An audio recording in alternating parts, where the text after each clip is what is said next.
Welcome to the New Money Habits Podcast, where we talk about how to create a better plan for your money so you don't have to live paycheck to paycheck.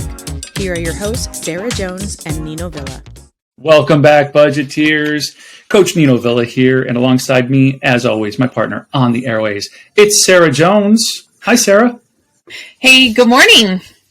It's morning where we both are this time. Yes, it is. And it's a brisk morning. I don't know how early you were out, but I was out pretty early, and it was in the high 30s. Nino, when I came to Arizona, that's not what I was looking for. I'm feeling a little bit deceived. I don't think a lot of people really understand that it's the desert, and really the desert can get that cold. Well, when there's absolutely no cloud cover to keep any of the warmth in, it all just escapes into the atmosphere, and we're left pretty chilly. But if the mid to high 30s is the lowest it ever gets, and that's the overnight low, then the daytime highs are just fine. Yeah. I'm still wearing my cardigan, my sweater, because even inside, because I'm very frugal, and even living in a fifth wheel, that we still have where we're at, we have electric that we pay for.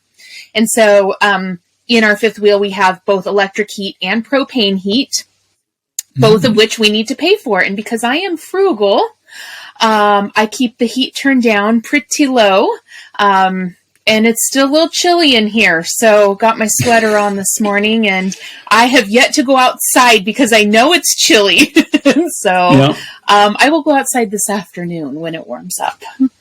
There's kind of a joke. There's a running joke in the house, but of course we've borrowed this from kind of the greater Arizona culture, or the greater Phoenix area culture of, the day starts off and it's winter, and then it becomes spring.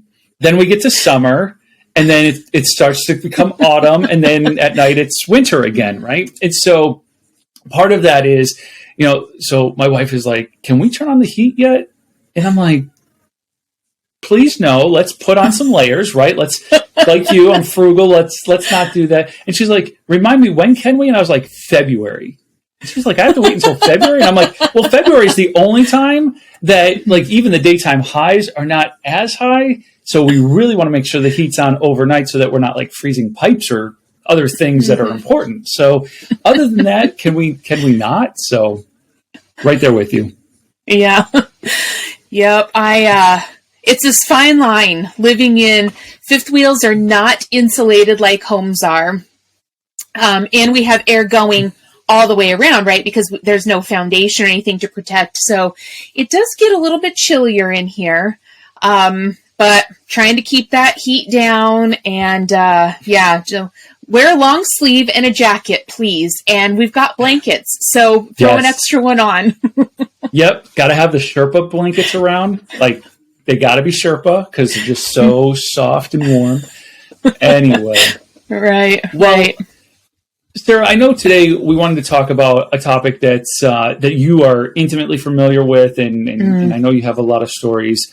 And a lot of perspective that you can help with our listeners. But I kind of want to tee this up by letting anybody know, if you're somebody who has kind of come across a big medical need in your life, and I've had clients like this where we've had to cash flow either major surgeries, or one of my clients, their child needed some time at an inpatient facility for a while. And so today we're going to talk about medical bills, medical debt, the burden that they can kind of dump onto an individual or a family, and seemingly in an instant. I have another friend of mine who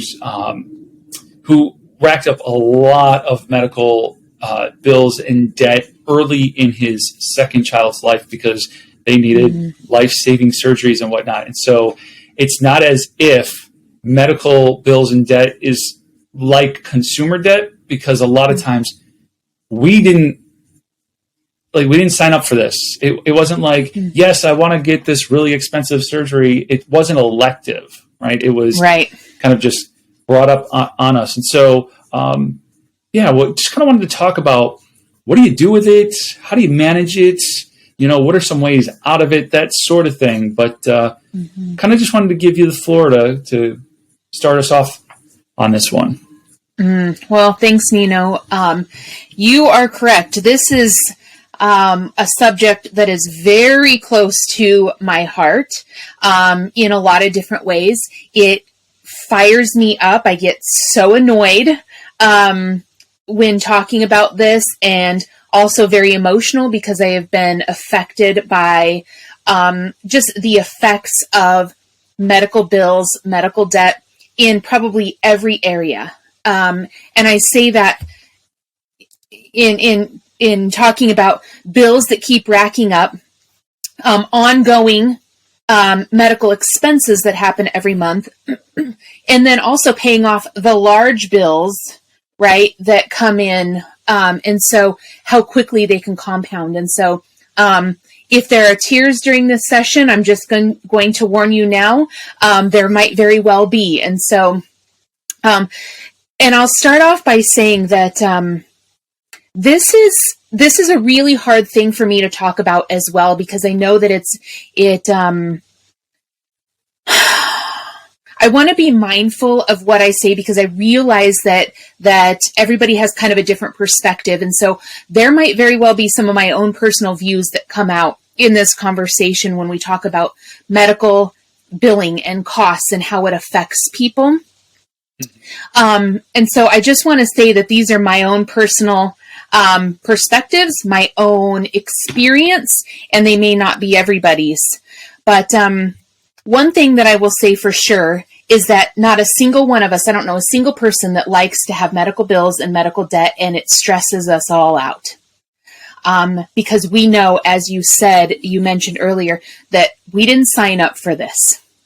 And oftentimes, it puts us in such a difficult financial position, even when you're doing, and I'm going to use air quotes, really well financially. I have seen medical expenses tear families apart. I have seen medical expenses just devastate people financially, right? And so this is not an area that affects only, air quote again, rich people, or only, air quote again, poor people. This affects every one of us at some point in our lives, and some of us a lot more than others. So little bit of a backstory and why this is so important to me. I have had, 17 surgeries. 17, maybe even a little bit more than that. I have lost count. I have chronic kidney stone issues. And so these surgeries are definitely not elective. They can happen in a blink of an eye, and I'm going to knock on wood, because after 17 surgeries, I don't want any more. It's very hard on my body. But these surgeries are very costly. And even when we had good insurance, our deductible on top of our out-of-pocket, for the year, our out-of-pocket fees, oftentimes were thousands and thousands of dollars. And there was a period of time in my life where I would have like a surgery towards the end of the year, October, November, and then turn around January, February, have another one. So I've got 1 year's, right? So for example, I'll just use 2021 and 2022. So say I had a surgery in November, right, of 2021. So that was $5,000. And then again in February of 2022, that's another $5,000. In 4 months, that's $10,000 worth of expenses. Right? That's hard. That's always been difficult for my family to pay those bills. So lots of surgeries and lots of experience with that. But my son, in a matter of fact, St. Patrick's Day, March 27th of 2010, my son was diagnosed with type 1 diabetes. Type 1 diabetes is a chronic condition. There is no cure for it. He requires insulin and the use of medical equipment every single day and will require that every single day for the rest of his life. Nino, these expenses are outrageous. They are outrageous. And for somebody who requires these things to stay alive, these are not elective.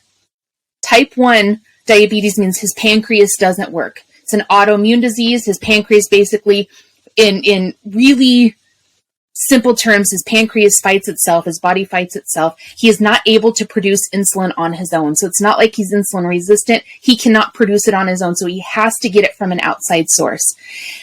Too much of it, too little of it, he dies. But he has to have insulin. Without insurance, we're looking at about $1,200 a month for insulin. Without insurance. With insurance, upwards of $100, sometimes more depending on insurance plan. That's a lot of money. $100 a month is a lot of money for somebody.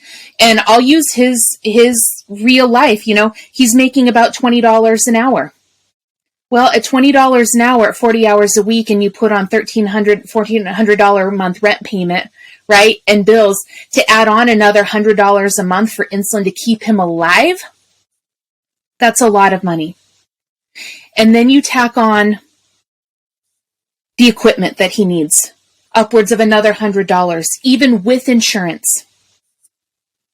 We're talking several $100s, upwards of thousands of dollars, depending on medical equipment that he has to have to live. And it puts people in a really tough position, and I have been there too, where we are really looking at how are we feeding our families and how are we making sure that our kids live and ourselves live, right? Because we've got these medical bills and medical debt. And this is kind of a hard subject that I've had conversations with a lot of clients too, and wondering, okay, how do we get through this, right? Because so many of us have medical debt that we're paying on every single month. So I might need to take a breath here for a second, because I can feel my heart starting to get a little worked up, because this, again, is such a tough area. So bear with me while I take a deep breath and bring myself back down for a second. Yeah, well, and take that breath, because I think I want to open up this space for all of our listeners and even myself to really hear, what you're talking about. And that is, we're not going to make this political or anything like that. This is an apolitical conversation, but at the very same time, it's evident that there is something amiss in the whole medical establishment. And that's not what this particular episode's about. And we're not going to go down that road, but it does highlight something has to give, something for something as what I would imagine as common as type 1 diabetes. Hundreds of thousands of Americans have it, maybe even millions. Mm-hmm. For big pharma and these medical equipment establishments to kind of know, oh yeah, well, of course you're going to pay whatever we charge. It just seems a little, I'm all for capitalism and all that. And like I said, I'm going to try to not make it political, but there's mm-hmm. something a little off about all that. So I can understand the frustration and just the, it grinds my gears, and it's not even affecting me directly. Mm-hmm. It is. And here's where it becomes, I guess, challenging, because we know, right, that these are necessary. These are non-negotiables. These are essentials within his budget. And so then we look at, okay, now what do we need to do to make sure that these essentials are getting covered along with the other essentials, right? And I want to break this down, because there are two different, so if we're looking at known monthly costs like he has, then we work at actually building those into the budget, right? We know that these things are going to happen. So we look at, there are a lot of programs. So for anybody listening, I say contact, and here's some tips, right? I guess I'm just going to share some tips on how to reduce some of your costs. Mm-hmm. Contact the well, number one, talk with your doctor. A lot of times they can get you samples to hold you over if you really cannot afford it, if it's really tight within your budget. And I will say this is particularly, I'm sure it's prevalent in a lot of, in a lot of areas other than type 1. But, I know a lot of type 1 diabetics that ration their insulin because they can't afford it. People should never have to ration their medication to stay alive. Mm-hmm. Mm-hmm. So what can we do to help, right? So I want you to contact your doctor. I want you to ask for if they have samples, and I want you to contact the manufacturing companies. There are reps in your area that can help. So I want people to do that because they never want you to have to ration. This is tough. Yeah, not only can I hear the emotion in your voice, but I feel it. You're absolutely right. Like we're in a bad way if people have to take half doses, quarter doses of their medication to try to make it last longer in an effort to stay alive. That's just that's hard to hear. That's hard to hear. But I appreciate too that you're in a unique position to provide tips and tricks to our listeners as to how can you move through some of this. So I do appreciate that. Mm-hmm. So, yes, contact the reps in your area, contact your doctor. Another thing is to talk with a pharmacist, because a lot of times there are programs available that will help cap the cost. So if you do not have insurance, there are other programs available through the pharmacy that the pharmacists know of that will cap some of your costs. Now, for insulin specifically, there are no generics. That's another thing that's a little bit tough, because sometimes I have fought with our insurance company to pay for the insulin that my son needs, and they have refused to pay for it. They don't understand that there's no generics. So there are programs available out there that are available, again, if you do not have insurance, but maybe you don't qualify for other government assistance, because there are people that fall in those cracks, right? That you don't qualify for any government assistance. So there are other programs available if you don't have private insurance. So look for those programs. That's what I would say, number one, because I don't want you to have to ration. Number two, there are other opportunities. Sometimes doctors will send a prescription for a month's supply. Oftentimes, if you do have insurance, I think sometimes people don't realize that you can get a 3-month supply. And generally, I have seen with private insurance, if you get a 3-month supply, you're getting a break. They actually reduce the cost for a 3-month supply of medication versus getting it every 30 days. So check into your insurance and ask your doctor to set, get a prescription for a 90-day supply versus a 30-day supply. Oftentimes that will save you a little bit of money. Now, it's a larger amount up front, right? Because you're paying so it is a larger amount up front, but you can save money in the long run. It helps with reducing costs in the long run for prescriptions themselves. That makes a lot of sense, right? Almost like car insurance. You can pay for car insurance monthly, or you can pay for it every 6 months. If you pay for it every 6 months, you're truly saving yourself money. But of course, it comes with a bigger price tag at that moment. Mm-hmm. For sure. I always encourage people to look, I'm not, depending on when this episode airs, if it's airing during open enrollment, then I want you to be really mindful of looking at if you have insurance through your employer, and it's open enrollment. really looking at the cost of the different types of plans available, if you have a flex spending account available, or if there's HSA available, really running your numbers, because there are some benefits to help you save some money that way as well.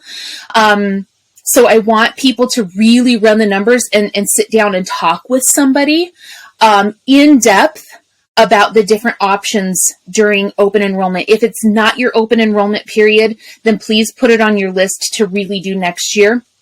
Because I have seen a lot of opportunities for people to reduce their healthcare costs by choosing a different insurance plan. And that's something they're very confusing a lot of times, and we don't really understand all the lingo. And that's why I really want you to take some time to go through the different insurance plans to see where you could potentially be saving yourself some money, or it could help you on, some of these other areas for ongoing medical costs.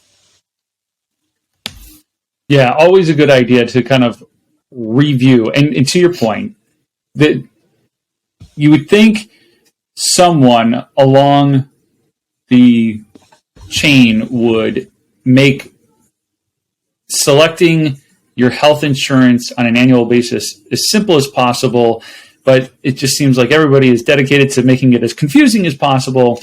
And so, you're absolutely right, though. Like, I've sat down with clients numerous times, and we look at a plan and we try to really understand what each one of those options are and what is the best option for their potential medical situations or ongoing medical situations. Because sometimes paying a little bit more in a monthly premium gets you the coverage you need, or whatever, what may have you. Yeah, for sure. And when we're talking about, like not necessarily the ongoing, but say in my example of, surgery, right, where we've got out-of-pocket costs. Nino, I always recommend that people call and negotiate when they receive a bill in the mail for anything. Always, always, always call and negotiate those fees. And I know you've got some tips with negotiating some of those medical expenses as well. So I'd love to hear your tips with that. But I always recommend that people call and negotiate, and I find that a lot of people don't. And so I'd love to spend a few minutes kind of talk about what that might look like and how to do it. Yeah, the biggest tip I have in this particular area, and I qualify this by saying I'm no expert. I know a couple of things that could possibly be helpful.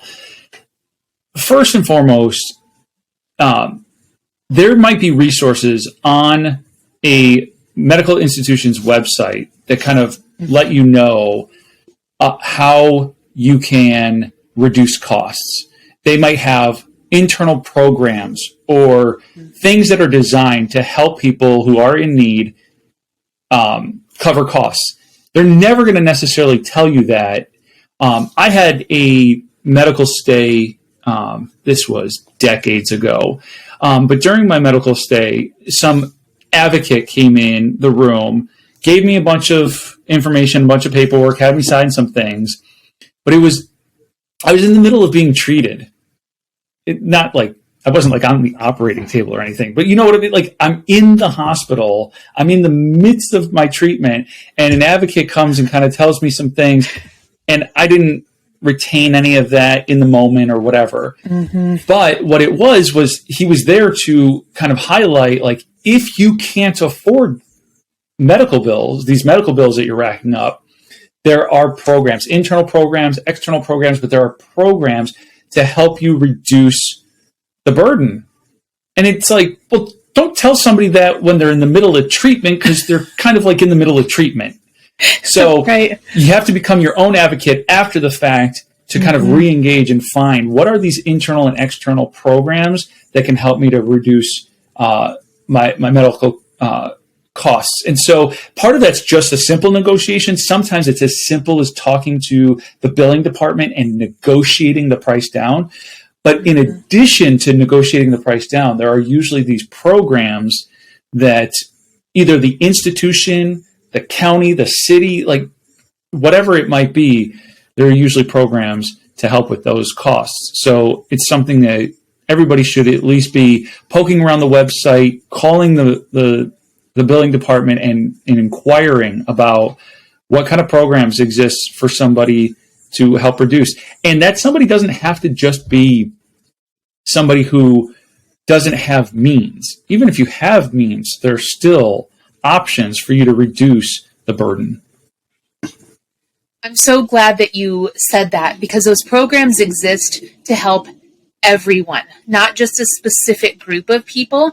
And I have definitely been in a position where, and I'll just say, I mentioned in an earlier episode that in 2010 was a particularly rough year. My son was diagnosed with type 1 diabetes.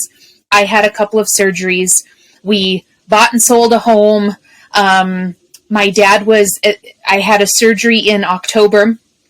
So I think my expenses there were about $4,000 or $5,000. My dad was killed on his motorcycle the end of October, did not have a will or life insurance. And so that threw, his final expenses on the shoulders of my husband and myself. Right. And then you add in the holidays, and then I spent, for various reasons, I spent about 3 weeks in the hospital the end of January of the following year of 2011. I had a couple of surgeries then, lots of stuff going on. And, I went to the hospital. I'll tell you, it hit me kind of in the pride, it was like, dang, and I'll be honest, I told myself, I said, gosh, I can come up with the money, right? Like, I don't want to use these. I'm not, and it hit me in a way that it made me feel like, wow, what have you done, Sarah? And the truth is I had to really work through that it was nothing that I did, that I didn't do anything wrong. And these programs exist to help people that are going through a difficult time, right? And regardless of how much money you make, regardless of anything else, these programs exist for you to utilize. And I am so thankful that I did, because it really took this huge weight off of my shoulders. So thank you for mentioning those programs, because they're there for a reason. So please go out and use them. One thing that I recommend people do as well is get an itemized list, right? An itemized statement. When you get a big bill, ask for an itemized statement, because there are a lot of things that you can negotiate on there. You can look at the price of certain drugs and certain things, and then gives you the power to look and see what they're charging you, and then you have the ability to call and negotiate certain prices on there. It does take some time, but I always suggest that people do that. Yeah, I just recently had an experience over the summer where I needed some emergency care, went to the ER, and when I got the itemized bill, there was this line item that's like, I don't remember exactly what it said, but it read really strangely. It was something like symptoms for more than 36 months. That was the line item. Symptoms for more than 36 months.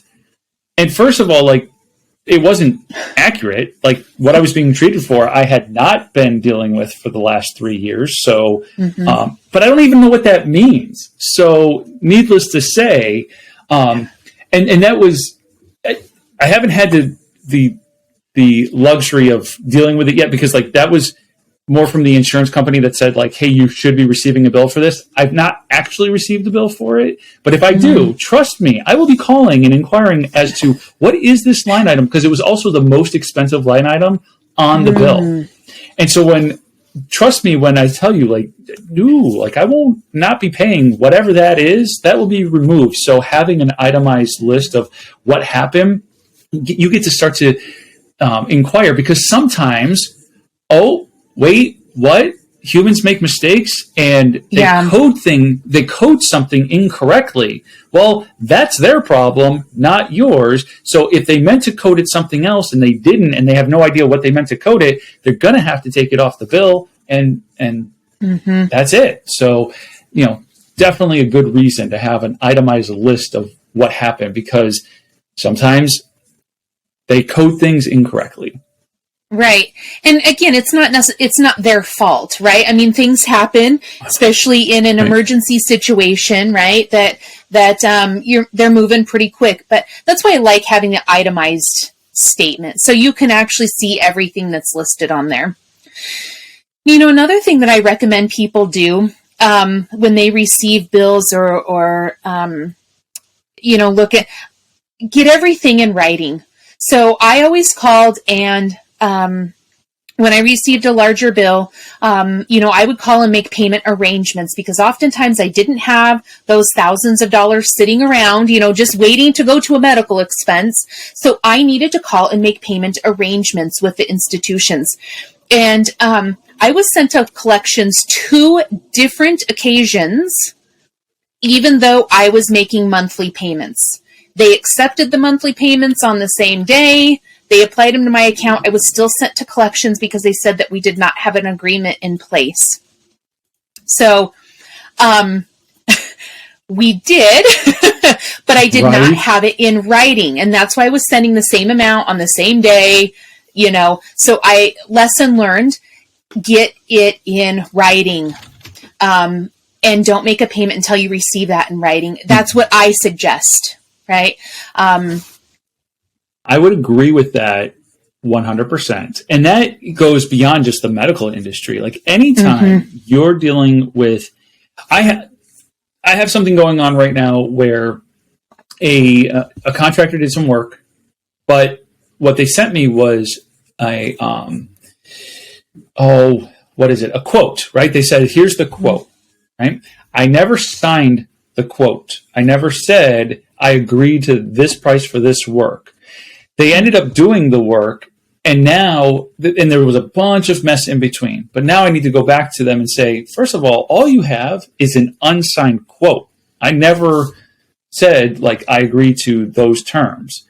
And a bunch of things changed between the time you sent that quote and when the work actually got done that we need to talk about. So before they get a penny out of me, it's going to be whatever agreement we come to, it needs to be put in writing. Once it's in writing and sent my way, then I will make payment. And I just did this with a client too, where they received a bill. There's a negotiation and they're like, oh yeah, just send us whatever. And I'm like, you don't send them a thing before you get it in writing and you have that, for your records. So 100% agree with you. Always get everything in writing, especially when you do establish some type of payment arrangement for medical bills, get it in writing so that you don't suffer from what you suffered from, which is, oh, well, we're going to take your money and we're going to send you to collections because we're horrible. Right. And, and I got the pushback, oh, well, we can't put it in writing. It's in your chart, it's in your account. Well, folks, that account belongs to you. Right? Those are your medical records. That's your account information. Yes. So while they are part of it and you are in an agreement with that institution, they belong to you. Right? And so you have every right to have the information that is included in there. So do not let them bully you and say, oh, we can't send you anything. They absolutely can. Okay. So don't send a payment until you get it in writing. Please. Yeah. Yeah. And I know there's been some talk, Nino, that they are not allowing medical debt to affect your credit score anymore. And I think we've talked about that on a previous episode, which I'm really happy about. And I'll be honest, I haven't brushed up on how it all, the final wording and everything with that. But I just want people to know that it's okay if you need to make a payment on something, that I don't want you to go into debt trying to get something paid off because you think it's going to affect or, it's okay to make payment arrangements. It's okay to look at your own budget and say, what can you actually do here? right? What can you actually do within your budget to get this bill paid off? Another thing that I really encourage people to do is don't agree to something that doesn't feel right to you. You know, if they're asking you to pay $500 a month and that really isn't something that your budget can handle, then let's not agree to that. Let's work and negotiate some different terms, something that you know that you can, because if you're agreeing to something that you know you can't do, that's going to cause you a lot of stress and a lot of frustration. And I don't want you to put yourself into that kind of situation. Right. And so really look at what can your budget handle? What can you really afford to send, and negotiate those payment terms? Yeah. This is where, like, I don't want to go down a huge rabbit hole, but like, depending on the institution you went to as well, like if it's a county hospital, a state hospital, like part of your taxes is already funding a lot of the stuff that goes on there too. So it's like you're doing your part, and you didn't elect this surgery or these circumstances. And so by no means am I telling somebody to like skirt their responsibilities. But at the same time, I want to echo what you said, Sarah, about the medical institution that's billing you or whatever is not your top priority. It is a priority, but it's not your top priority. So you send what you can, and they just have to kind of deal with it and live with it. Like, it is for them what it is. I can't stand that expression, but in this particular instance, it's true. For them, for the medical institution, it is what it is. I'm not going to not feed my family or not pay my mortgage because you're trying to collect on some surgery that you've overcharged me for and all that jazz. Right. And you know, I might catch some flack for saying this, but quite frankly, the collections agencies were a lot easier to work with than the hospital was. And so I was almost thankful that they sent me, because it gave me an opportunity to work with somebody that was a lot more flexible. And so, as you said, you know, I kind of take it as it is, right? But sometimes we have to look at what we really are, what's feasible within our own lives. And I could go down a number of rabbit holes here, but I learned a long time ago that I pay what I can. And I know that, you know, I do want to pay for the services that I received, but I'm not willing to pay for inflated costs. And so I pay what my budget can handle. In the way that I can physically and emotionally handle that. And then I look at the other options that are available out there, other programs, working with different agencies and such. I will also say that if you know that, you know, for my son specifically, for me specifically, because, you know, I've had a lot of surgeries, we build into our budget, right? And we account for that in our peace of mind fund. And because we know that these are things that, quite frankly, we're never going to get rid of. And so for us, this wasn't a one-time thing. You know, these are ongoing things that we know. And so we need to build them into our budget. And while sometimes that can be tough if you're on your budget isn't as flexible, then we look, you know, side gig, you know, we pick up some extra work, we sell some things to put in, you know, to beef up our peace of mind fund or create another sinking fund for medical costs, right? So these are things that we don't want to forget about in our budget, knowing that they're going to be coming up, right? Knowing that these are a part of our life now. We don't necessarily have to like it, but there are things that we can do to take away some stress. And, you know, maybe you got some stuff sitting in your basement that you don't need anymore, and you sell that to fund your 3-month supply, right, of your medication. Maybe that's how you get going. And then you start to save each month, you know, a little bit. So the in 90 days, when that next prescription rolls around, you've got that money saved in your budget to handle it. There are a lot of options here. I think we just need to look at them a little bit objectively too. And the proverbial think outside of the box with some of it.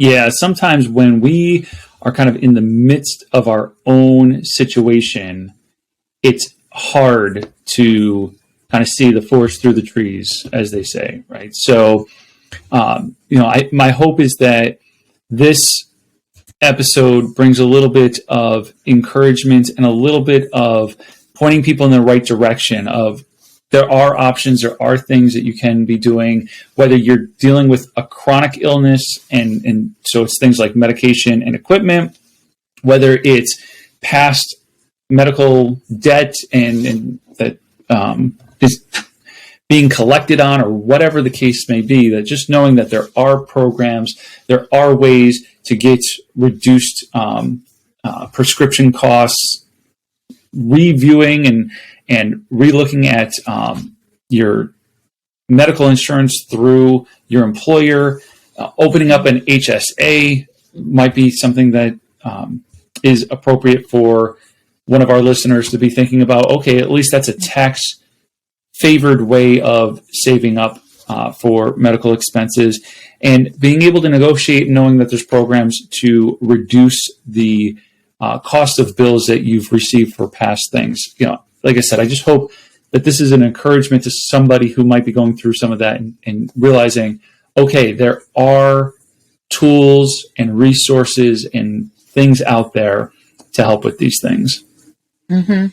I love that recap. And so thank you for saying that, because I hope it's a good, if it's not a reminder, it's a good list for anybody to take, write it down and then just start kind of working your way down. What can we do, right? Because we've got these tools and things available to us, and you know what, they might not all work out, but it doesn't mean that you stop. It means you go on to the next thing that we mentioned, right? And use them all, use the ones that work, because I guarantee you will feel and see some relief if you use some of these tools in your life when you're dealing with medical bills and debt.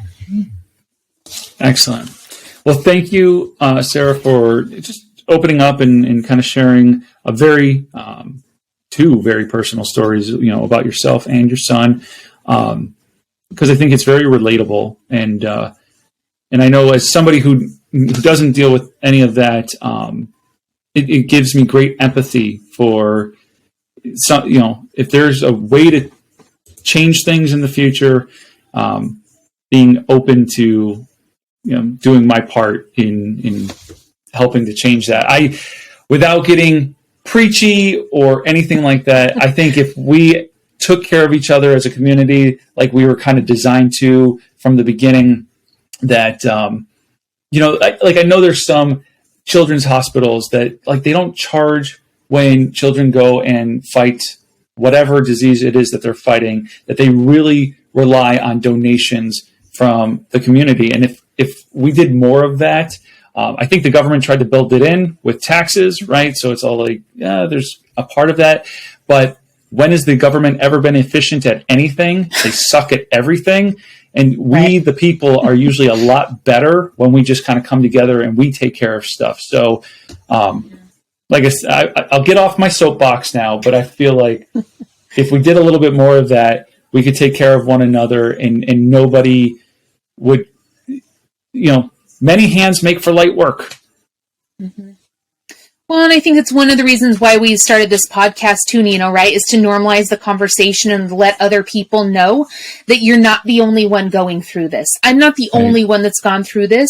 So let me share my experience and let me share what I've gone through and what I've done to get through it, in the hopes that somebody else hears this and they see a little bit of hope. They see some light at the end of their dark tunnel right now, right? That we normalize talking about this stuff, that I could go on and on about my own opinions, which I'm not going to do, but there are things that we all can do. And part of that is sharing our stories.